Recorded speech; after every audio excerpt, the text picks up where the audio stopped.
Hi friends, welcome to blooming roses. Friends, ரோஜா தோட்டத்தை பாருங்கள்.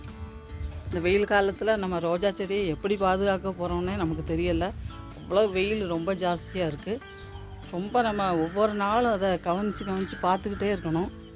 ரொம்ப வெயிலின் தாக்கம் அதிகமாக இருக்கிறதுனால செடியெல்லாம் கொஞ்சம் பாதிக்கும். நீங்கள் என்ன செய்யணுன்னா, ஒரு நாளைக்கு 2 நேரம் காலையிலையும் சாயங்காலமும் நல்லா ஸ்ப்ரே பண்ணிடுங்க. அதாவது குளிப்பாட்டி விட்டுருங்கன்னே சொல்லலாம். அந்த அளவுக்கு வெயில் நிறைய இருக்குது. காலையிலையும் சாயங்காலமும் நல்லா ஸ்ப்ரே பண்ணி அடித்து ஊற்றுங்க.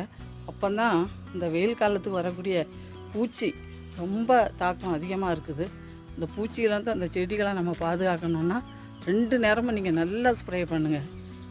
எவ்வளோக்கு ஸ்பீடு அடிக்க முடியுமோ அவ்வளோ தூரம் அடிங்க. அப்போ அந்த பூச்சியெல்லாம் போயிடும். அதுக்கப்புறம் நம்ம பெஸ்டிசைடு அந்த எல்லாத்தையும் நம்ம ரெகுலராக கொடுக்க வேண்டியதை கொடுத்துக்கிட்டே இருக்கணும். அப்போ தான் நம்ம ரோஜா தோட்டத்தை பராமரிக்க முடியும். ஒரு குழந்தைய எப்படி நீங்கள் பார்ப்பீங்களோ அது மாதிரி ஒவ்வொரு நேரமும் வந்து இதில் என்ன பூச்சி இருக்குது.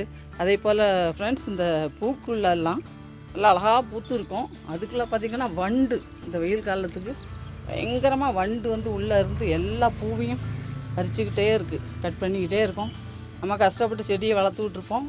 இந்த த்ரிப்ஸ் ஒன்று, இந்த வண்டு, அதுக்கு பிறகு இது எல்லாம் ஸ்பைடர் மைட்டு எல்லாம் வந்து அந்த செடியில் அப்புறம் அந்த பூவில் எல்லாத்தையும் இருந்து அந்த தண்டு எல்லா சாரையும் உறிஞ்சி செடியை நம்ம ரொம்ப கஷ்டப்படுத்திடும். அதனால் நீங்கள் ஒவ்வொரு நேரமும் வந்து பார்த்துக்கிட்டே இருக்கணும். எது இருக்குது, சும்மா தண்ணி ஊற்றிட்டு உரத்தையும் வச்சுட்டேன் அப்படின்ட்டு நீங்கள் போயிடக்கூடாது. ஒவ்வொரு பூ மொட்டு கூட நம்ம ஒன்றா கவனித்து பார்க்கணும். அதில் அந்த த்ரிப்ஸ் பூச்சியெல்லாம் உள்ள அதில் உட்காந்தே இருக்கும். அதுக்குள்ளே ரெகுலராக நம்ம இந்த மாதிரி இதெல்லாம் கொடுத்து கவனமாக அந்த வெயில் காலத்தில் பராமரிக்கணும். சாயங்காலம் வேர் பகுதியில் தண்ணி ஊற்ற வேண்டாம். நீங்கள் ஒன்லி ஸ்ப்ரே தான். ஏன்னா நீங்கள் தண்ணி ஊற்றும்போது ஈரப்பதம் ரொம்ப நேரம் அதில் இருந்துட்டு இலை மஞ்சள் ஆகி அப்புறம் பிளாக் ஸ்பாட் வரும்.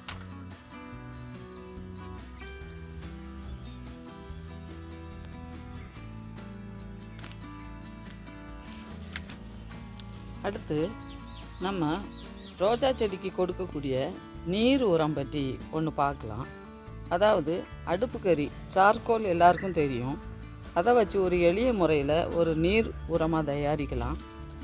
எப்படின்னா, அடுப்புக்கறியை நல்லா பொடி பண்ணி தண்ணியில் 2 நாள் ஊற வச்சுட்டு அதுக்கு பிறகு செடியில் வேர் பகுதியில் ஊற்றலாம். இது ரோஜா செடிகளுக்கு பல நன்மைகளை கொடுக்கும்.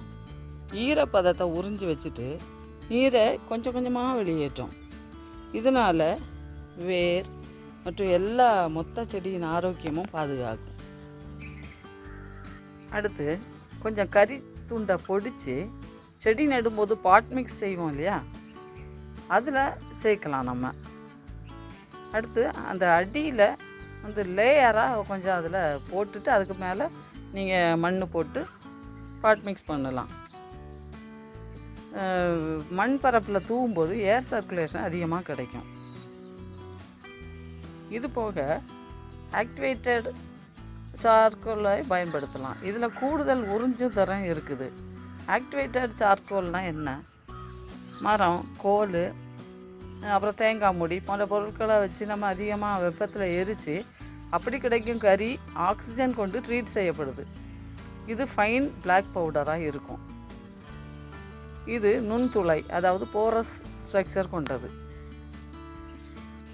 சார்கோல் சாயில் கண்டிஷனராகவும் செயல்படுது.